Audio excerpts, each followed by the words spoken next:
Ketika kita ceritanya nih ngebantuin gitu ya, kita melakukan kerjasama dengan tim lain, kita ngebantuin tim lain, kita nge-support tim lain. Itu sebenarnya investasi bahwa ke depannya mereka ketika melakukan juga ya hal yang sama gitu, ngebantuin kita, mereka akan mungkin lebih happy ngelakuinnya karena tadi Betul. mereka nggak being taken for granted gitu, mereka nggak Betul. merasa dimanfaatkan. Kita bisa mencapai target bersama, nggak hanya kepentingan kita doang. Jadi menangnya bukan hanya menang kita sendiri, tapi kemenangan bersama. Itu tuh kena banget di saya. Ide dari saya untuk mencapai itu nggak selalu akan disetujui oleh store misalnya. Tapi kan store juga mungkin punya ide lain yang setelah kita pikir, oh iya bisa juga kita coba gitu. Jadi kolaborasi itu banyak banget dimensinya ya Kak Olive.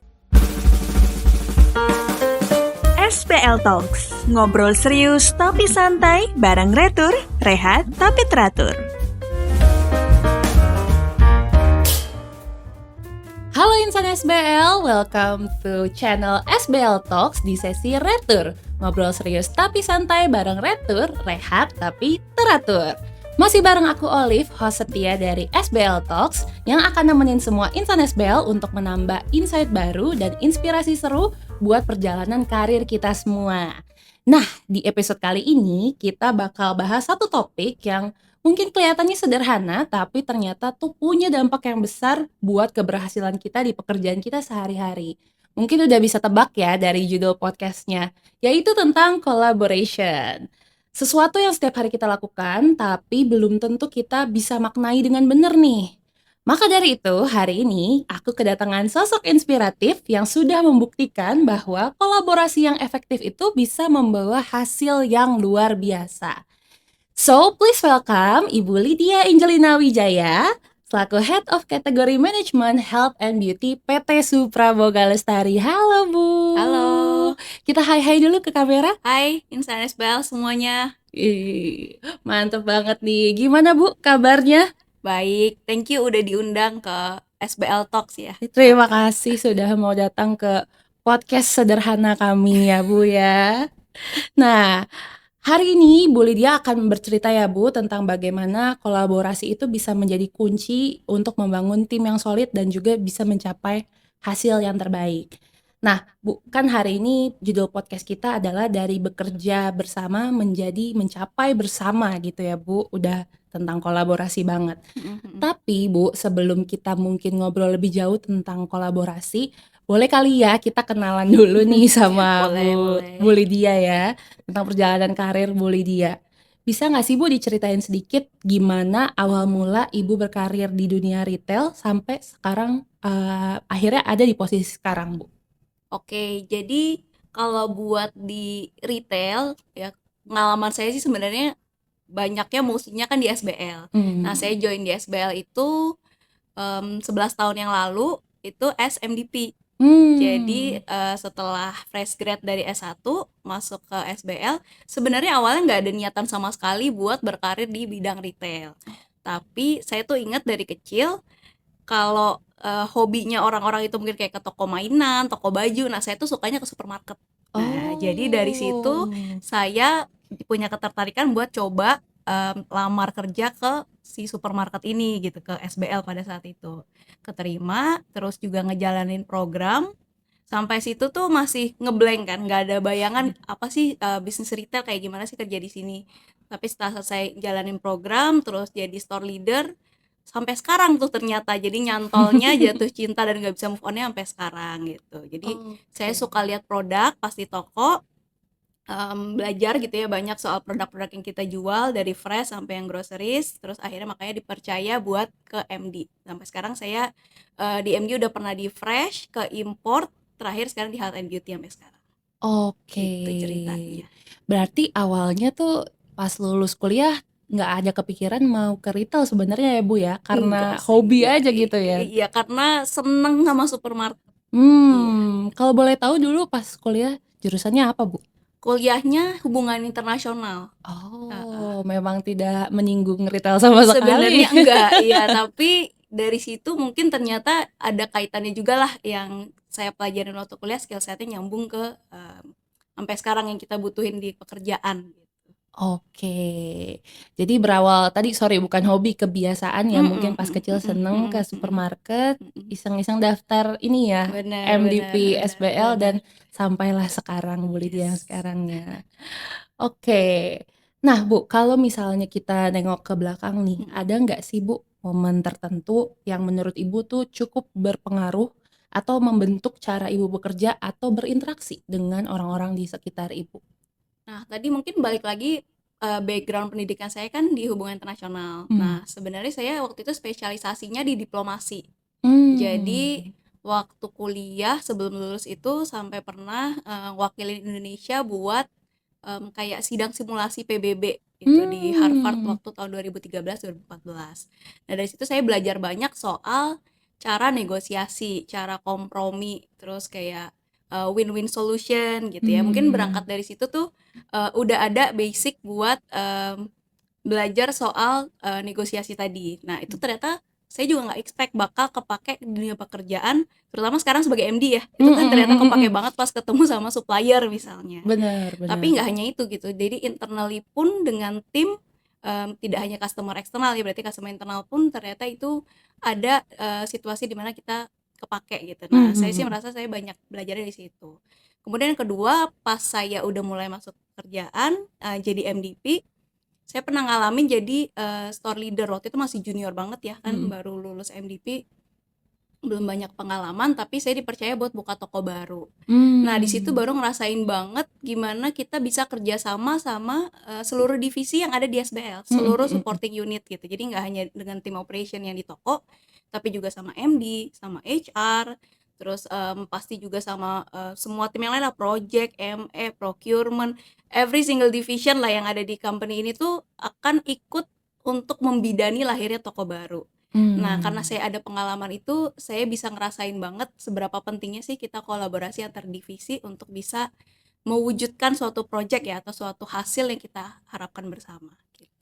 Oke, jadi mungkin kalau bisa aku summary sosok Bu Lydia yang sekarang sangat kolaboratif ini tuh sebenarnya terbentuknya dari banyak experience ya Bu ya, mulai dari mungkin dulu pas kuliah ternyata hubungan internasional diplomasi gitu ya Bu ya, pernah mewakili juga untuk, berdiplomasi, lalu pengalaman pas MDP juga udah banyak menempa Ibu sampai sekarang Ibu memahami bahwa ternyata dalam bekerja tuh penting banget ya untuk kita bisa punya skill tadi negosiasi dan berkolaborasi gitu ya, Bu. Tapi kebetulan banget itu ya, Bu, ya, kepake banget di sekarang ya? Makanya benar-benar, jadi tetap ada hubungannya. Heeh. Oke. Nah, tadi kan dari latar belakang Bu Lydia kita udah tahu nih dan sedikit banyak udah menyinggung juga tentang kolaborasi ya. Kalau gitu kita mungkin masuk ke segmen berikutnya kali ya Bu ya, yang akan membicarakan mengenai kolaborasi lebih mendalam lagi. Di judul segmen ini adalah Beyond Teamwork, The True Meaning of Collaboration.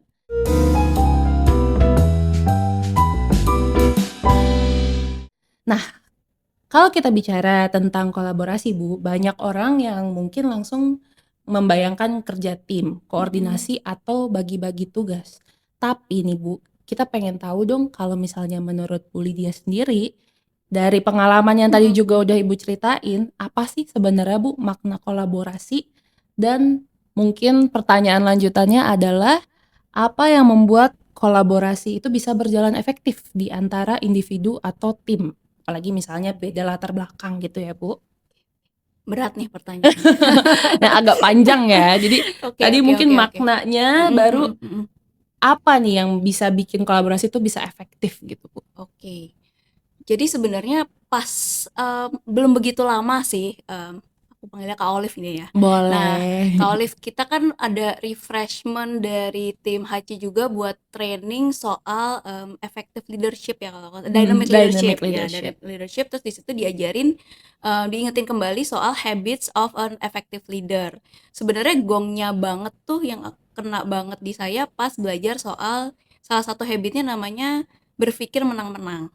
Ya, Mmm. think win-win gitu. Itu kan diingetin lagi bahwa ketika kita bisa, menempatkan diri di posisi orang lain, jadi nggak hanya di posisi kita, terus kita bisa tahu apakah kebutuhan orang tersebut tuh ada yang sama dengan kita, benang merahnya. Mmm. Jadi ketika kita bisa menempatkan itu dan mendapatkan si benang merah tersebut, kita bisa mencapai target bersama, nggak hanya kepentingan kita doang. Jadi menangnya bukan hanya menang kita sendiri, tapi kemenangan bersama. Itu tuh kena banget di saya. Dan poin selanjutnya dari habit itu, pengembangannya adalah menciptakan sinergi. Nah, sinergi ini saya lihat sebagai sebuah kolaborasi gitu ya. Intinya kan pengertiannya mirip gitu. Ketika kita punya kelebihan sendiri, tim lain juga punya kelebihan, dan kita menggabungkan itu, kita menjadi sesuatu yang lebih besar. Nah, itu saya dapat jadi bukan hanya ketika menghadapi supplier gitu ya, atau partner eksternal, itu kan udah pasti. Kita menempatkan diri harus mikirin kita punya kepentingan company kita. Betul. Sementara mereka punya kepentingan dari, ya either mereka punya brand, either mereka punya company gitu ya. Tapi kita harus tetap lihat benang merahnya apa sih? Oh, kita sama-sama mau naikin sales gitu ya. Naikin sales di kategori kita atau di perusahaan kita, di toko kita, dan mereka mau naikin sales di brandnya mereka gitu. Nah, dari situ kita pasti berangkat dari tujuan yang sama, kita baru bisa bikin tuh action plan-nya. Oh iya, berarti ada dong pasti brand-brand yang di kita itu bisa performance-nya bagus, dan bagi mereka akan support itu gitu untuk digedein di tempat kita. Pun itu ketika kita ketemu dengan internal gitu, divisi lain mungkin di company kita, di SBL. Kita harus lihat kan, oh sebenarnya harusnya lebih gampang kalau internal. Kenapa? Company kita sama kok gitu kan, kita Betul. sama-sama ada di kapal SBL Iya, nih kurang gitu. lebih tujuannya mirip-mirip lah Harusnya ya, pasti sama sama dong, ya, KPI kita, target kita pasti sama gitu. betul. Hanya kan mungkin dari perjalanannya nanti kepentingan masing-masing yang berbeda, kesulitan dari masing-masing divisi yang berbeda. Nah, itu sebenarnya kita hanya butuh alignment di situ aja. Itu yang selama ini saya coba dapat gambarannya dan coba terapin untuk saya pribadi, maupun saya coba tularkan juga ke tim di internal tim saya gitu kan, sebagai tim leader juga gitu ya. Oke, wah ini berarti, trainingnya HC lumayan sukses Wah, nih ya. saya sangat promote sih bagi yang belum join, harus join, trainingnya fun banget, tapi lebih penting lagi value-nya tuh benar-benar kita bisa dapat dan kita implementasiin sih. Waduh, nggak di-endorse kan ya, Bu, ya? Oh enggak, kebetulan enggak, belum. Belum ya?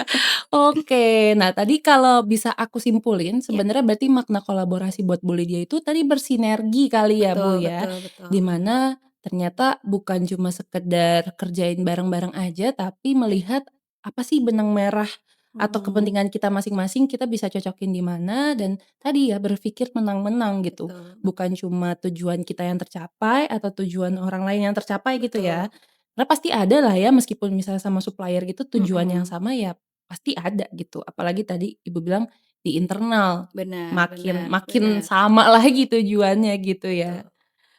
Oke.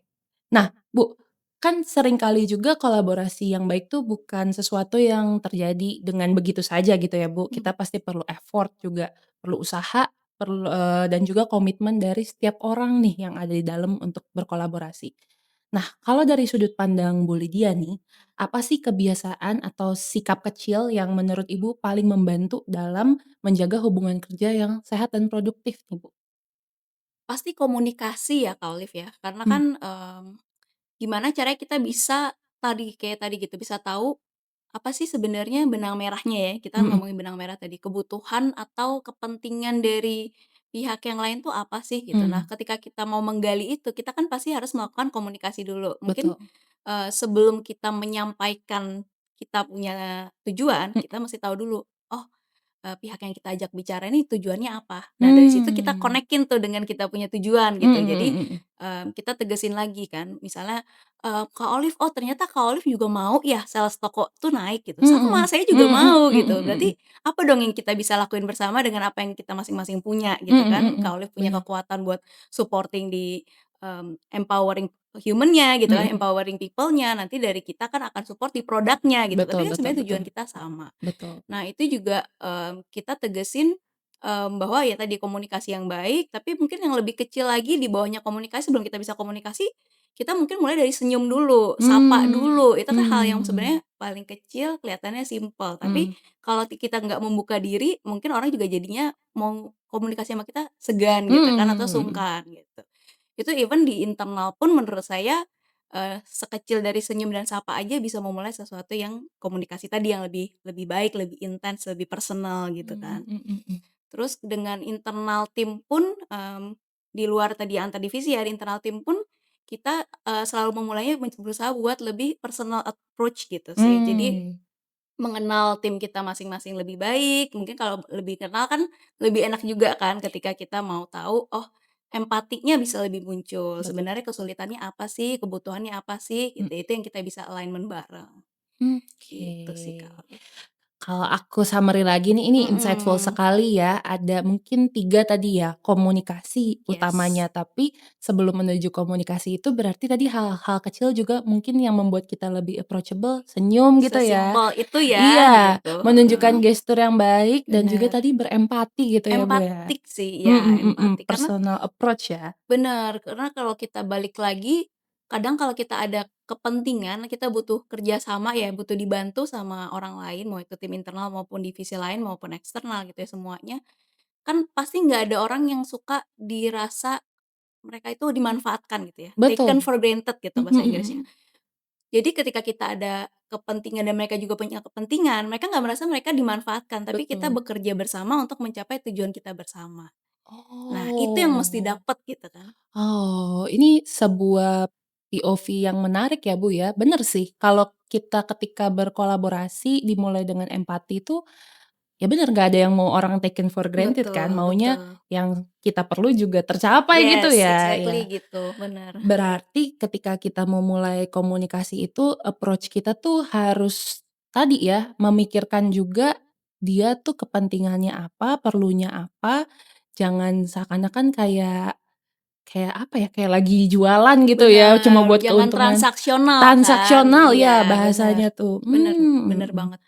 Iya sih, itu kayaknya saya rasa pun juga kadang kita lupa ya, saking saking profesionalnya, tapi kadang Mhm, lainnya blur nih sama transaksional gitu. betul Padahal betul kalaupun kita profesional bukan berarti kita nggak boleh punya empati juga kan ke betul lawan bicara kita atau teman kolaborasi kita. betul. Nah kalau kita bicara konteks XBL nih, Mhm, Kak Olive, saya ngelihatnya mungkin banyak di antara kita tuh, hanya pernah punya pengalaman di divisi kita gitu, atau di divisi mmm, tertentu lah, tapi terus mhm, nggak pernah ngerasain gimana rasanya tuh kalau jadi divisi yang lain. Misalnya nih, saya nggak mmm, pernah di tim HC gitu kan. mhm mhm, Jadi saya kan mungkin hanya punya secuil gambaran mengenai, oh tim training itu hanya mungkin kerjanya saat bikin training doang gitu mhm mhm misalnya. mhm, Nah itu nggak boleh tuh sebenarnya muncul labeling atau judgmental sama tim lain, karena kan betul kita betul, sebenarnya nggak pernah benar-benar terlibat full ketika ada di posisi dia seperti apa.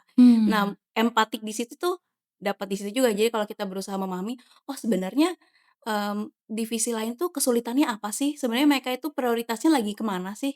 Ternyata banyak banget yang mereka harus kerjain, nggak cuma ngebantuin kita doang gitu kan. mmm, Nah, ketika kita bisa memahami itu, ya mungkin kita bisa lebih punya, apa ya, empatik sama rasa alignment, oh ya udah timeline-nya mungkin bisa kita sesuaikanlah sesuaikan, gitu, betul karena betul. jangan cuma ngejar ego saya doang nih, kebutuhan saya doang gitu kan, saya harus ngertiin juga kebutuhannya divisi lain gitu. Oke Bu, berarti intinya kita mungkin akan memulai dengan empati terlebih dahulu ya, itu very very important ya, supaya tadi nggak orang yang berkolaborasi sama kita nggak ngerasa taken for granted Betul gitu ya. betul, Meskipun kita nggak paham banget secara mendalam konteksnya di tim lain gitu, bener. tapi mencoba menempatkan diri di, POV atau di sepatu tim Yes. lain gitu ya. Wow, oke oke. Nah, sekarang nih Bu, aku mau transisi sedikit ke segmen 3 dan di Oke. segmen 3 ini judulnya adalah From Cooperation to Collaboration, Making It Meaningful.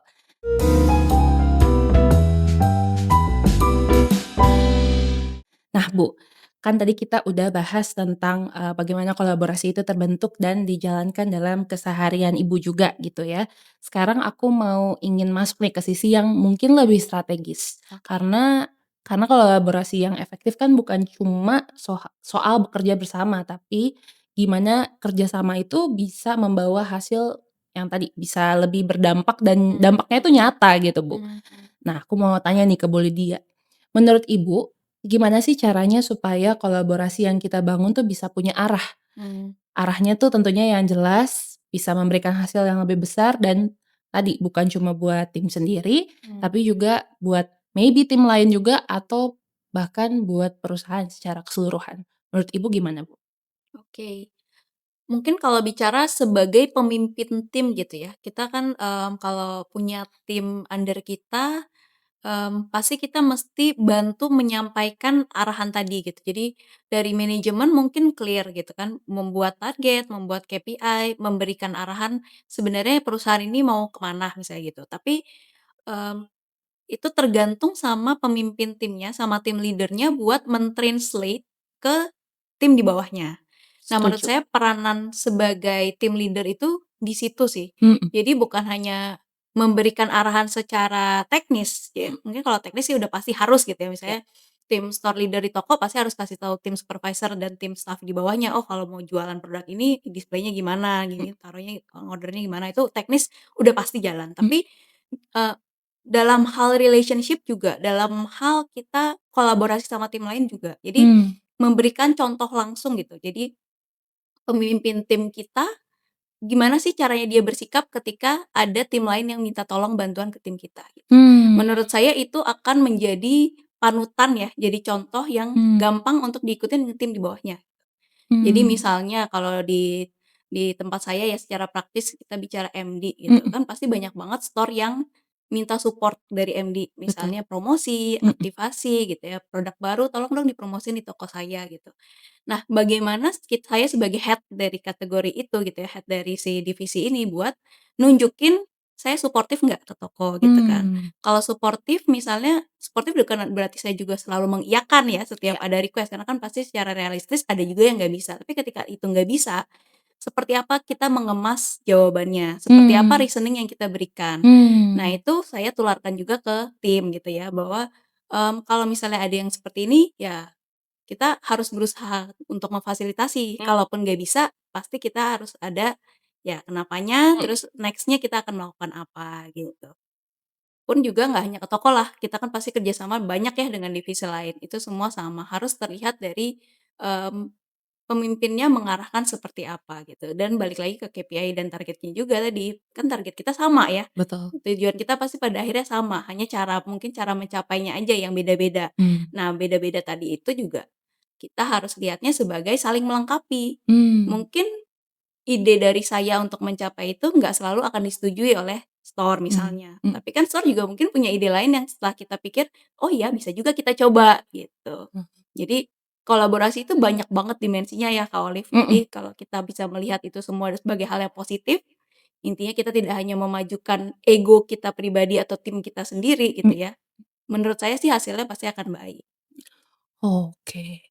Tadi jawaban yang awal tuh Mhm, menurutku menarik banget loh, Bu, mhm karena mhm mhm. kadang kita lupa juga bahwa, mungkin di posisi Bu Lydia sekarang juga sebagai atasan gitu Iya, ya, apapun yang Ibu lakukan itu akan kurang lebih memengaruhi apa yang tim Ibu lakukan juga pasti gitu ya, menjadi pasti. contoh gitu ya. Dan tadi supaya kita bisa punya arah kolaborasi yang jelas, sebenarnya itu tuh hal-hal under the rug lah ya, yang Mhm mungkin kita mhm nggak mhm terlalu lihat, mhm. tapi gimana cara Ibu merespon dalam berkolaborasi itu pasti akan di-copy juga gitu Betul, oleh tim gitu ya, dan menurutku itu suatu insight yang sangat bagus ya, karena mhm, seringkali kita lupa bahwa apa yang kita lakukan adalah contoh nyata sehari-hari betul gitu ya. Jadi betul. mungkin selain dari kalau tujuan mungkin di company lebih gampang ya, karena kita Bener, udah punya KPI gitu ya, betul targetnya cukup jelas. Tapi betul. tadi sebagai penengah gitu ya di posisi Ibu menurunkan ke tim itu bagaimana, dan salah satunya tadi memberikan contoh dengan, Tindakan nyata ya. tindakan nyata langsung gitu ya. Sama yang kedua tadi juga cukup menarik tuh, Bu. Berarti misalnya contoh berkolaborasi sama toko, nggak Mhm, harus selalu ide MD gitu ya yang jalan ya. mhm Ketika mhm toko mhm ada mhm ide yang bagus, mhm. itu juga harus di-consider gitu ya, harus Betul diterima banget juga. betul Karena banget kembali lagi tujuannya sama gitu ya, Bu, ya? betul banget. Bukan hanya ide toko aja sih Kak Olive, karena kita kan Mhm. juga ngobrol tiap hari dengan berbagai macam divisi lah ya, dengan Betul betul. teman-teman marketing, Mhm. dengan teman-teman di, apa namanya, divisi finance misalnya. Nah, itu semua sebetulnya akan memunculkan ide-ide Betul. pengembangan yang kita sebetulnya nggak terpikirkan karena kita mungkin terlalu larut dengan rutin Mhm dan mhm. kita merasa udah biasa mengerjakannya dengan hal seperti ini gitu Iya. kan. Tapi ketika ada ide baru mungkin dari tim member baru gitu ya, karena mereka mungkin bukan background-nya dari sini atau mungkin juga mereka fresh grade bahkan Mhm. intern gitu ya, teman-teman intern, semua tuh membawa sesuatu yang baru sebetulnya. Betul. Dan ketika kita punya, pola pandang yang positif, open Iya, minded lah iya, ya, kita bisa melihat segalanya itu sebagai, oh ya ide yang bisa dicoba gitu ya, betul. selama masuk akal dan bisa kita terapkan gitu. Jadi nggak hanya terbatas dari kita doang. Jadi sebenarnya kolaborasi itu juga bisa muncul ketika ada, ya itu tadi masukan Mhm, ide-ide dari teman-teman yang lain, terbukalah ya, dan Bu, kita ya. terbuka untuk, menerima dan mengimprove situasi saat ini, gitu. Oke. Wah, ini sebuah insight yang sangat menarik nih dan Mhm, kadang terlupa juga mungkin betul betul. sama orang-orang ketika melakukan kolaborasi. Nah, Bu, kalau misalnya dari pengalaman Ibu sendiri nih, Bu, adakah hal-hal penting yang mungkin perlu dijaga agar kolaborasi itu bisa tetap selaras gitu, Mhm, meskipun tadi melibatkan banyak pihak pihak dari latar belakang atau kepentingan yang berbeda-beda? betul. Pada intinya sih pasti kita harus, menjaga itu tadi ya, jadi kolaborasi misalnya sudah pernah tercipta gitu, kita udah komunikasi udah baik, udah pernah melakukan kerja sama, hasilnya pasti sama-sama baik gitu ya, karena kayak kita udah sama-sama mencoba memahami gitu, empati. Nah, itu mesti dipupuk terus gitu kan, mesti dipertahankan. Jadi, sebenarnya saya juga selalu bilang ke tim gitu, ini kan sebenarnya investasi. Ketika Mhm, kita ceritanya nih ngebantuin gitu ya, kita kita melakukan kerjasama dengan tim lain, kita ngebantuin tim lain, kita nge-support tim lain. mhm, Itu sebenarnya investasi bahwa ke depannya mereka ketika melakukan juga ya hal yang sama gitu, ngebantuin kita, mhm, mereka akan mungkin lebih happy ngelakuinnya, karena tadi betul, mereka nggak being taken for granted gitu, mereka nggak betul, merasa dimanfaatkan, tapi ini hubungan yang dua arah gitu. betul, Nah, jadi ketika kita bisa menjaga itu, terus kita juga nggak mentingin ego sendiri ya, nggak ego sendiri atau ego tim gitu. Jadi kita ngelihatnya sebagai tujuan akhirnya sama, ya udah nggak apa-apa, kita nggak usah harus menang terus kitanya doang gitu kan, tapi betul, kita menangnya menang bersama. Toh mhm, kita part of the company yang sama mhm, gitu. Kalau kita bisa melihatnya seperti itu sih, seharusnya hubungan kolaborasi minimal internal dulu ya, mhm, kita di dalam company ini bisa terbentuk dengan baik. Nanti mmm, dari situ, kalau dengan keluar eksternal pasti jauh lebih mudah gitu, mhm karena kita mhm. udah solid sebagai In SBL-nya oke. gitu. Wah, aku setuju banget tadi, Bu, yang jawaban Ibu adalah investasi. Benar, Mungkin kadang kita melakukan kolaborasi sekarang, tapi, belum dapat solusi yang lebih menang ke kita gitu, atau benar mungkin nggak benar jadi benar. Sering kolaborasinya, sering sering sering, kan ya. benar. Cuma dengan kita punya tadi sifat empati, terbuka, terus juga, merespon semuanya dengan positif, bener banget sih, Bu, menurutku itu investasi. Karena kita nggak pernah tahu kan ya, orang yang kita ngobrolin Betul ini yang kita betul. kerjasama nih nanti ke depannya kita bisa punya kebutuhan apa bareng Pasti sama pasti. dia. Dan Iya, satu lagi sih investasi itu sebenarnya jadi bentuk kepercayaan ya, Olive. Jadi kan setuju. kepercayaan itu nggak bisa cuma dari, saling senyum, saling sapa, langsung percaya, enggak Betul kan, betul gitu kan. betul Tapi betul. pasti ada tindakan nyata yang terjadi gitu kan dari hasil komitmen, dari Mhm hasil kita kerja sama bareng, hasilnya positif, mhm baru terbentuk pelan-pelan kepercayaan tadi mhm gitu. mhm mhm. Nah, jadi investasinya sebenarnya ke situ sih. Jadi buat kita sendiri, bukan buat, tim kita gitu ya, Mhm, kita dapat kepercayaan dari tim lain, ya nanti kerjasama berikutnya pasti akan jauh lebih baik. betul. Atau bahkan mungkin misalnya nanti Bu Lydia juga sudah tidak di beauty lagi, Betul misalnya betul. ada ke tempat lain, karena sudah membangun investasi kolaborasi yang baik itu, bisa jadi ada opportunity lain juga gitu kan. Iya, saya nggak tahu tuh harus diaminin atau enggak. Kan misalnya Iya benar, tapi benar gitu. banget ya, karena kan ya Itu kayak saya ya nempel ke benar benar, pribadi gitu kan, nempel ke Bu, pribadi, benar benar bukan cuma benar, tim aja gitu. setuju. Oke, wah ini pembahasan kita soal kolaborasi udah cukup ngelotok banget nih ibaratnya. Jadi udah sama-sama paham bahwa sebenarnya untuk menuju ke kolaborasi yang baik dan meaningful itu tadi ada beberapa hal yang mungkin perlu kita lakukan dari mulai berempati, terbuka, terus tadi yang kecil-kecil juga dimulai dengan senyum dulu supaya Benar kita benar. approachable ya dan bisa berkomunikasi dengan lebih baik gitu. Nah, biar gak terlalu pusing nih ya yang nonton, Bu, tentang kolaborasi mulu, kita mau cooling down session dulu. Oke. Ini segmen 4 yaitu, games. Ini aku nggak briefing ke Bu Lydia, Iya nih, saya nggak tahu nih gamesnya apa. iya. Jadi di, segmen 4 ini nama gamesnya itu adalah Quick Collab Challenge, Bu. Oke Nanti akan ada 5 pertanyaan yang Ibu harus jawab langsung ya. Jadi kayak sebenarnya mirip kayak rapid fire question gitu oke. ya.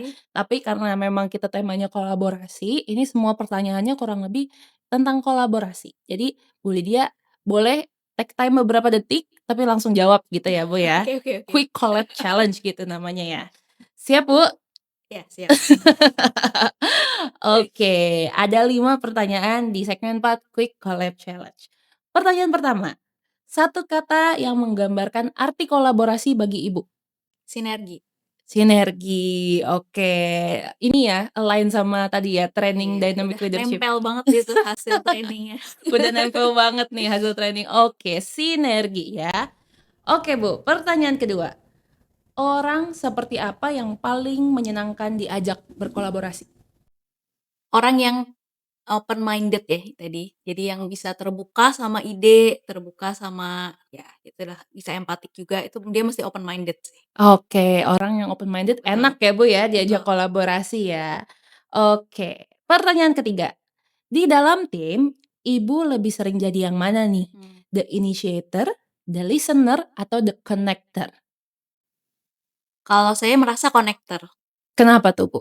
karena seperti role yang tadi saya cerita sebagai pemimpin leader, jadi saya, berusaha buat menjadi translator yang baik antara target atau kemauannya manajemen lah ya, Mhm, dari target tujuan perusahaan dengan menyampaikan harus ditranslate seperti apa teknisnya di mhm. tim saya gitu, dan juga pastinya membantu juga ke tim lain komunikasinya buat, kalau kita butuh bantuan dari tim lain atau sebaliknya tim lain yang butuh bantuan kita. Nah itu saya berusaha menjadi konektor itu.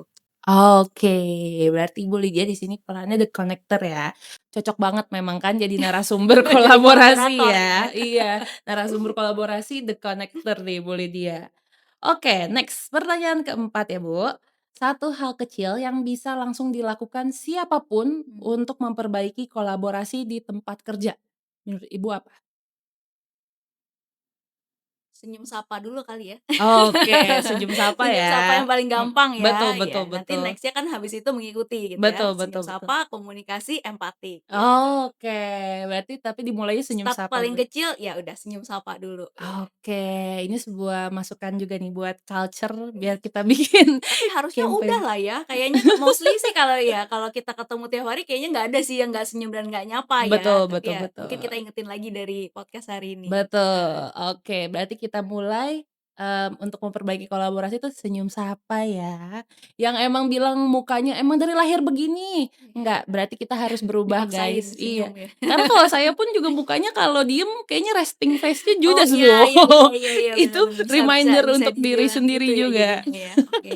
Oke, pertanyaan kelima, Bu. Mhm, Kalau kolaborasi diibaratkan makanan, oke. menurut Ibu makanan apa? Wah, gado-gado, Gado-gado, mhm, kenapa tuh, Bu? karena sebenarnya mau jawabnya salad, tapi kan kita biar Indonesia banget Indo lah ya, ya ya, bener Indo. gado-gado. Jadi gado-gado itu kan dia macem-macem tuh yang ada di dalamnya, Mhm mhm. tapi apapun masuk ke situ enak gitu kan, mau Mhm mhm. itu di lontong dicampur sayur, sayurnya mau sayur apa aja yang kita doyan masukin aja Mhm gitu, mhm. plus dikasih saus kacang gitu kan. Mhm. Jadi ada yang bikin itu jadi sebuah kesatuan yang enak. Nah, Betul. jadi perpaduan rasa dari macem-macem unsur elemen di dalamnya, nah itu disatuin pakai si saus kacang Heeh heeh. tadi, ya udah saus kacang itu tadi berarti tujuan perusahaan tuh ya. Heeh Jadi, heeh. Waduh waduh, waduh itu di udah divisi-divisi, nah disatuin pakai tujuan, nah itu mhm, semuanya jadi enak, jadi gitu. enak, jadi kenyang ya, Bu, habis makan. Oh pasti harus. Iya, Iya, biasanya sih kenyang habis makan gado-gado ya. Oke, kolaborasi diibaratkan sebagai gado-gado.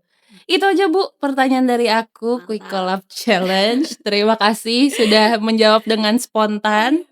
Kita masuk mungkin ke segmen terakhir ya, Bu, Oke. yaitu closing. Ini nggak terasa nih ya, kita Mhm ngobrol mhm udah mhm banyak mhm banget nih mhm. membuka wawasan kita semua tentang apa sih arti sesungguhnya dari kolaborasi.